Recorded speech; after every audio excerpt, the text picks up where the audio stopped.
คนก็เริ่มออกมาเฮ็ดนาเฮ็ดนาแต่เนาะ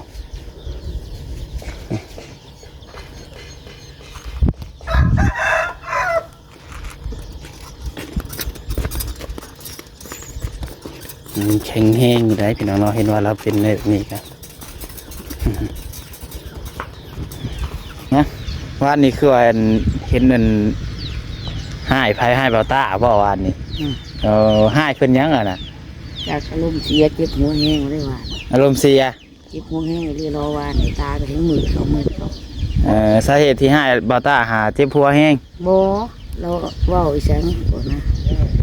เราเรื่องไม้ใช้ไม้แกนรอนั่นนี่เอาไม้แกนไม่ได้ใช้ก็ว่านั่นนี่นะกำลังอันสิลงมานั่งทำบันไดดิเราไปหยุดตะกี้เรานอนอยู่ตารางโดยนอนมานอนแบบเฮ้อมันเป็นชั่วโมงไป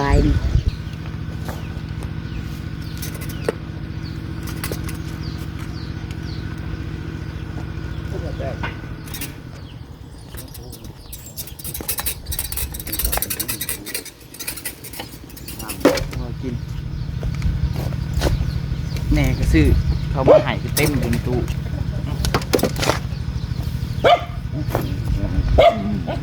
ไป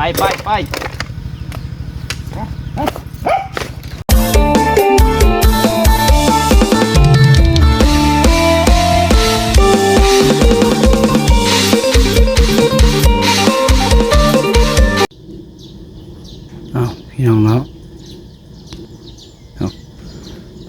โทษส่งไอ้น้องแล้วก็คนดินแต่เศร้าแต่เสี้ยวอีลีพี่น้องมือนี้เนาะสงสัยคนได้แล้วดินแห้งแล้วว่าเมื่อคืนที่ฝนไปตกพี่น้องเนาะเจ้าคือมาหอนมาเอาแต่เศร้าแต่เสี้ยวแท้มือนี้พี่น้องเนาะ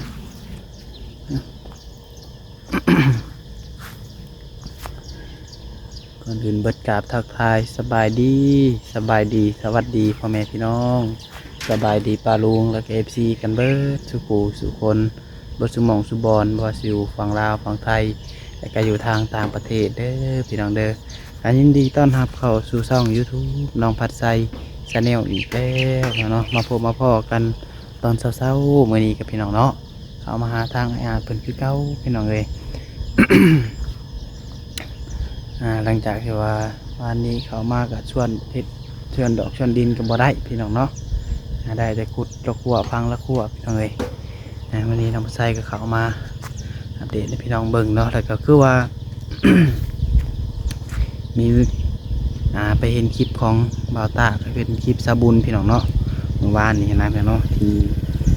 หลายคนก็คือสิเห็นแล้วพี่น้องที่ว่าทางแม่บ่คำเพิ่นว่าแบบนั้นออกไปนะพี่น้องน้องพัดไซก็จนอึ้งพี่น้องเลยเห็นคลิปเมื่อวานนี้เมื่อนอนเบิ่งอะไรพี่น้องนอนหลีนพอดนอนเบิ่งคลิปพอดเราคือว่าในนี้ว่ะเราเมื่อยเพราะคือว่าเป็นอย่างเนาะคือว่าอะไรเราคือว่าแบบนั้นออกมาพี่น้องเนาะแบบว่ามันกับบ่มวนนะพี่น้องเนาะว่าบ่มวนในหูอีกพี่น้องเลยหลายคนก็ว่าของฉันจังซี่พี่น้องเนาะ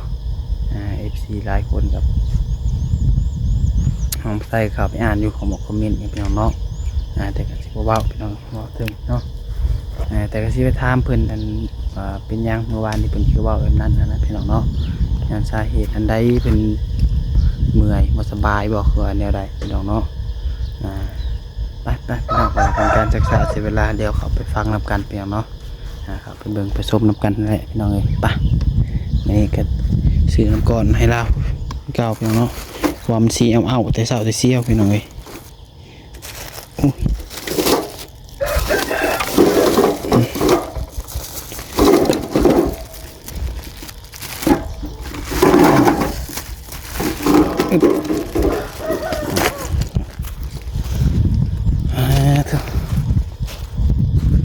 ใส่เก็บเอามาก่อนฉันเนาะยังไม่ทันได้กินน้ำดอกเนาะ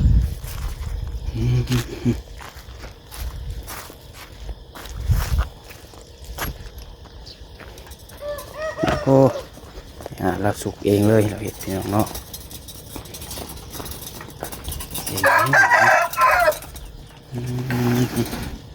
ในลายเติบแล้วนี่เนาะ างนี้ก็ถิวใส่คู่อ้าวทางนี้ก็เนาะคือบ่ส่วนสิรอดกันเด้เนาะทีฮะ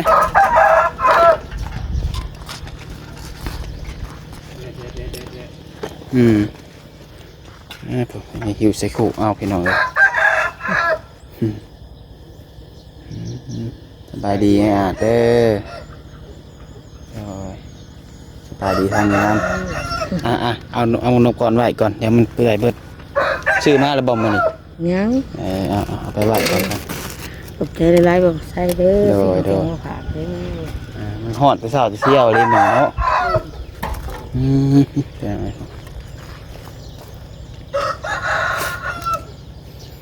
ลุยแต่เช้าบัวเนี่ย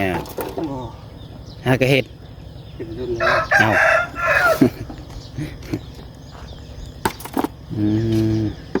สบายดีพี่น้องใจโดยฮอดแต่เช้าลีมื้อนี้เนาะแดดแต่เช้าพี่น้องเอ้ยแดดหนาวสิเฮ็ดได้แต่ช่วงเช้านี่แหละนี่ตอนนี้สวยอีกจังหน่อยนี่ก็แล้วนี่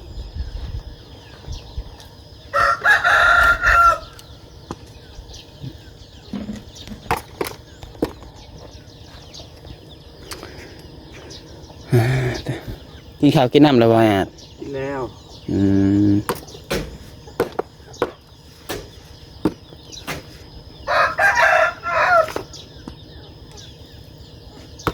บ่ใช่กินแล้วบ่ยังตื่นแล้วก็ออกมาพี่ก่อนมันทันกินข้าวกินน้ำซ้ำแล้วยังกินเช้ามื้อนี้ปนกบโอ้ไปก้านบ่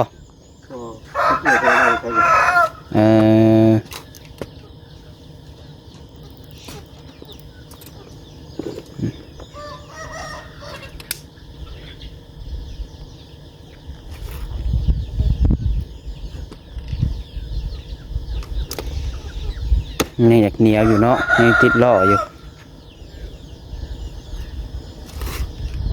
ตัวมันติดกับพ่อส่วนนะหวยส่วนเนาะตัวมันง่ายพวกเขาเดี๋ยวตุ้งใส่มันกินแหนมก็เก่าคอยเอาไปนะ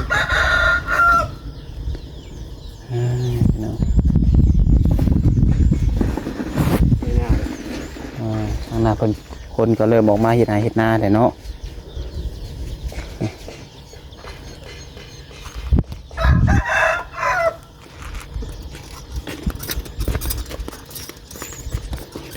แข็งแห้งอยู่ได้พี่น้องเราเห็นว่าเราเป็นแบบนี้กัน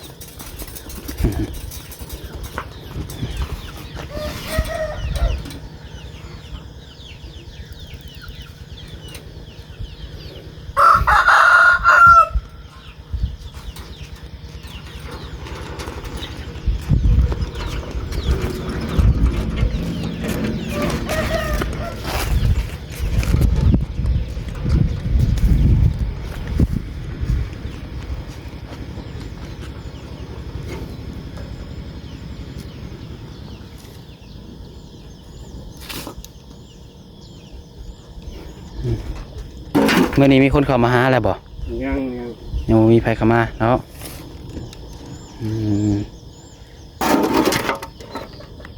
นอนรับอยู่บ่เมื่อคืนเนี่ยรับอยู่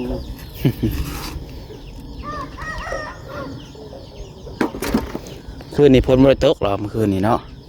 ตัวตกบ่ทางนี้ใจอยู่ตกแดดฮ้อนแล้วบัดนี้พี่น้องเลยคะแนนส่วนดินแล้วนี่จากตกก็ตกรถเนาะไอ้ส่วนดินนี่แล้วก่อนพี่น้องเลย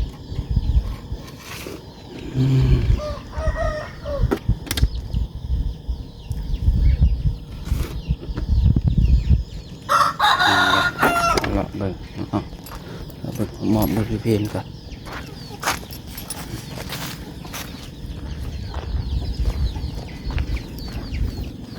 อันนี้เราก็ดินของครัวแล้วนะเนาะ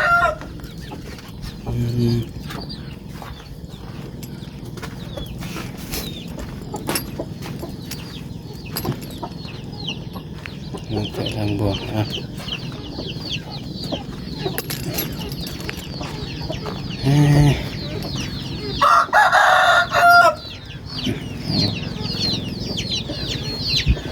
ต็มบอกกะติก เต็มมันแล้วมันใส่อันเดียว อืม ใส่เครื่องมือ อย่างนี้เทิงน้ำช่วยงานสิบช่วยว่าผมเนาะ หืม ช่วยมากสิบช่วย สวยบ่นะ วายแล้วสิบมาช่วยเพราะมันมีว่า ลืมเสียม กีดเอาไปเห็นว่ากีดมาแล้วก็มาเอาแต่เด็กๆผูก ก็ได้ว่ามาสิมายืมสวด แล้วหัวแล้วข้าวอะไรบักกีดเอาไปอีกเลย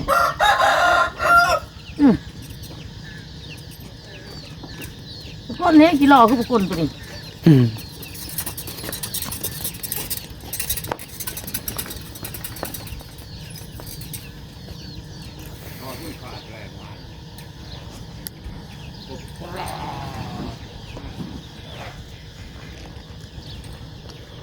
อืม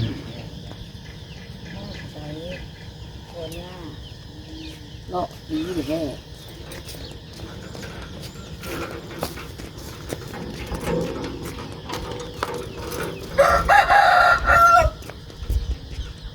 หามันข้อสิแตกเลยตัวนี้ มาแต่เช้าปุติ มาเลยก็เอาเสียมไปเลยมันบอกเรื่องบอกประทันมันคือย่างตอนคุณ อืม เยอะไปไกลเด้อบ่แม่นบ่มันอ่ะนะแม่นไผสักตัว จีดเลยนะ อันนี้ไอ้ดิก็บอกแล้วว่าอย่าเอาไปหึงเด้อว่ะ มาไว้นี่ดินนี่อย่าไปขุดดูมัน น่ะ ขุดยังขุดตลอดดูกันปุ้ยจังไงคือ เจ้าก็บ่ถือคือกันนั่นแหละ พี่มาส่วนดินก่อน เจ้าก็บ่ถือคือกันมีคนละหัวได้ได้ยินบ่ใช่มีคนละหัวได้เดี๋ยวไปเบิดมือเลยเอาไปหึงเลยพุดน้ำมันนี่แหละจัง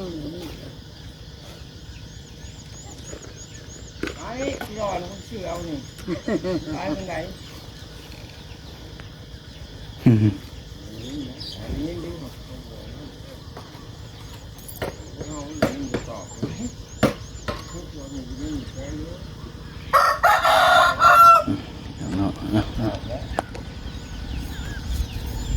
ได้ยังใส่ตัวไปบ้าน บ้านก็ได้เงินเดียวไปพูดกับบ้านนี่พูดปู๊เด็กหัวเขาแล้วแล้วก็ว่าโป่งมันเป็นบ้าหรอ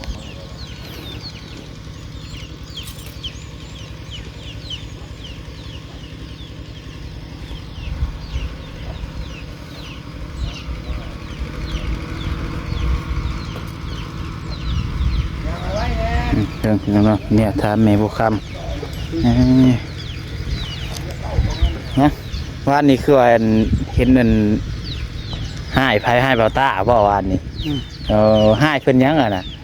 จากอารมณ์เสียเจ็บหัวแห้งเลยว่า อารมณ์เสีย เจ็บหัวแห้งเลยรอว่าในตาก็ถึงมือเขา สาเหตุที่ให้เบาตาหาเจ็บหัวแห้ง บ่เราเว้าอีสังก่อนนะเราเรื่องไม้ อืม ใช้ไม้แกนรอนั่นนี่เอาไม้แกนไม่ได้ใช้ก็ว่านั่นนี่นะ กำลังอันสิลงมานั่งทำบันไดดิ เราไปอยู่ตะกี้เรานอนอยู่ตาราง โดย นอนบักเฮ้อมันเป็นชั่วโมงไปนี่แม่นอนที่คนมันปวดมันยังกินยาแล้วนอนที่ เพิ่งนี่ได้ละมานอนว่าว่าเลี้ยงได้แล้วจักลุง นี่นี้งานนี้ เนี่ย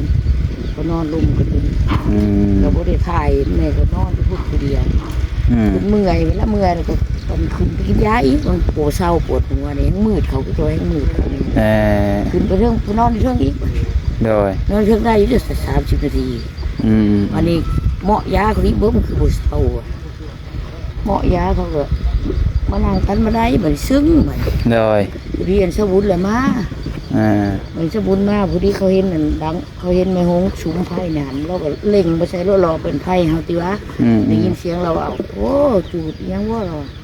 ไม่สบุญมาแล้วว่าต้องแกงลูกมานั่งงงได้นั่งซึ้งเหมือน โดย อะไรเขาว่าเรื่องได้ว่ากบ3 ตัว4 ตัวเรียนก็อย่างได้ยินน้ำเขาเนาะบ้านลงไปแล้วบ้านแนมไป2 กลม2อะไรนี่งานไปเลย อันนี้กำลังสิย่าง แป้วนะพี่ ย่างไปเรื่อยนะ วันนี้ไปเช้าปวดหัวย่างไปแล้วชุบลูกชุบสิครับเขามาคือไปนั่งตันอะไรคือเขา โดย ไม่ใช่เป็นว่าไม่แก้นนี่เราหัวเอาไม่แก้นมาเลยใช่ตัวเองอื่นคือดังกว่านี้หรอก ว่าแบบอยากให้เน่โอ้เฮาบ่อยู่ที่อยู่วานนี่เนาะพี่น้องเนาะเรามาใส่ขามาตำล้างเพิ่นวานนี่เพราะว่าเห็นแต่ในคลิปเมื่อคืนนี่เอ้าแม่พอคำคือว่าแบบนั้นเนาะว่ะ เลยตั้งให้เสียแล้วหักอื่นหักว่าดังอยู่ก็ว่าเอาไม่แก้นมาเลยใช่ก็อื่นดังกว่านี้ไม่เห็นเฮือนยังบุมีไม่แก้นก็ว่านี้นะเท่านั้นแหละ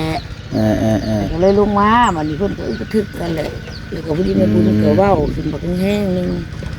อีใช้เนี่ยเพิ่นก็ว่าแล้วก็ยาแล้วเขาแล้วเขาก็ว่า พอครับ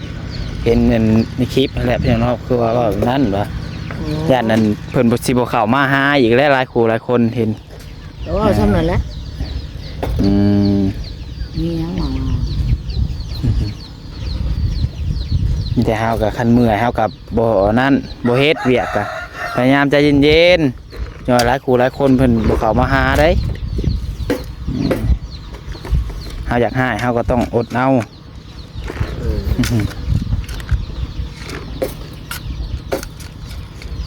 ใจ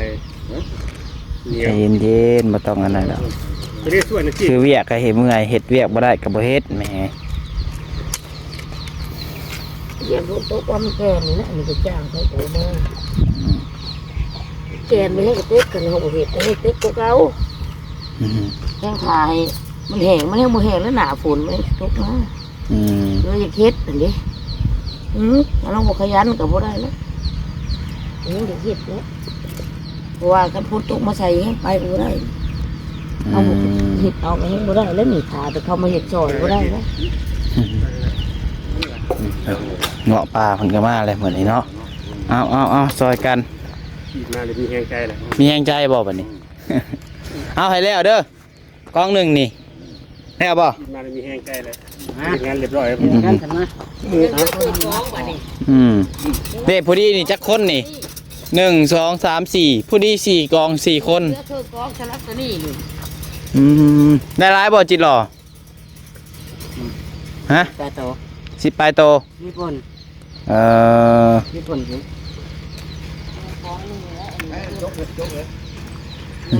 นี่จบคือชั่วเอาไปแล้วไปนั่นคือพวกแก้วแล้วเว้าสบาย เห็นแล้วได้ ชั่วอันนี้มีความแล้วเขาจบแล้วโอ้ห้าอีกเว้ยขอได้ล่อผลเพได้ล่อให้กันเดียวนี่ให้แล้วที่เดินไปได้เจอแล้วให้ได้ป่ะเนี่ยกินเลย ขึ้นเลยโอ้กินแล้วต้องขึ้นเยอะ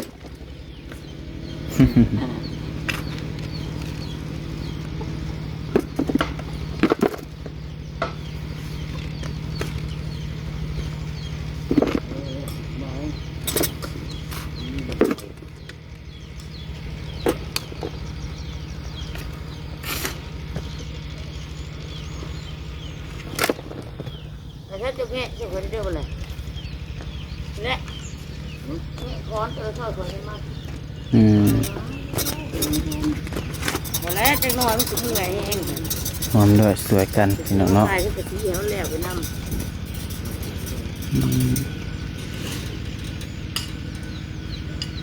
เรื่องที่จะใช้นาอะไรก็เมื่อไรก็ติดได้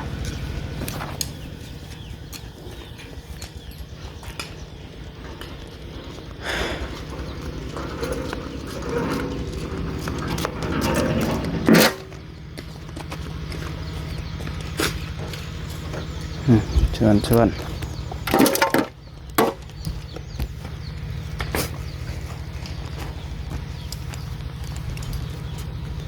ปึ๊บ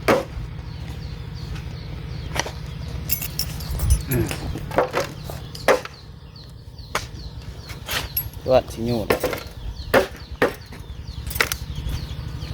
ว่าหอดหนักใส่เกียร์เขาว่า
ก็ฮักแล้วบึงซีมโผล่ไว้เพื่อนเลย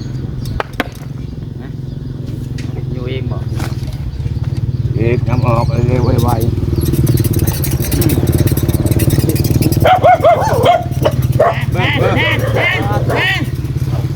คือซัดผ้าเพื่อนเนี่ย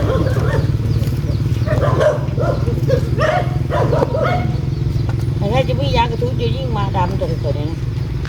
นี่มันคุ้นคอกเลย หมอที่มันหลงมันพามาเอาไปไล่หลุดเขาจะหลุดเขาลุก ง่วงบ่อยู่เพื่อนก็เต็มอยู่คอยบ่คอยมากง่วงคนใด บุตรจะกินนะ บ่กินแน่ก็ซื้อเขาบ่ให้ก็เต็มอยู่ในตู้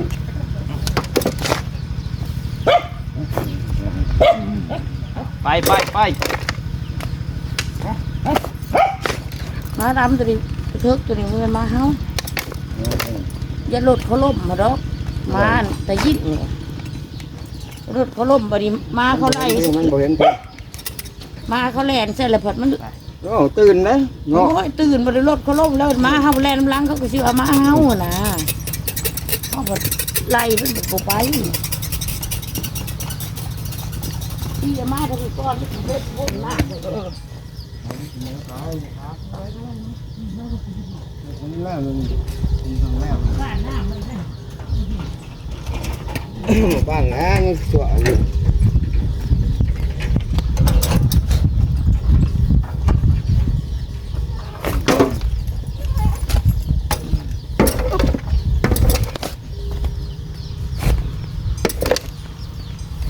ช่วนเดียว ฮะ ช่วนไว้กันสุกเราไว้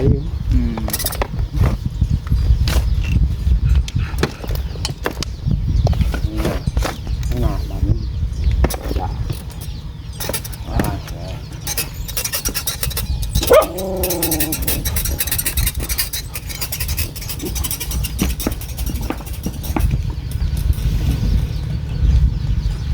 ไปเดียวก็แล้วอีกมันเนาะ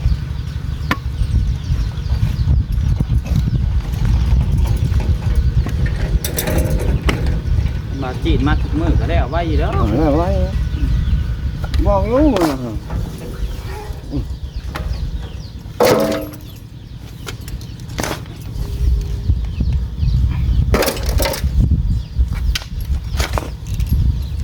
มันแดดแล้วก็พักผ่อนตัวแรงก็มาเห็ดอีกแดดนอนแล้วก็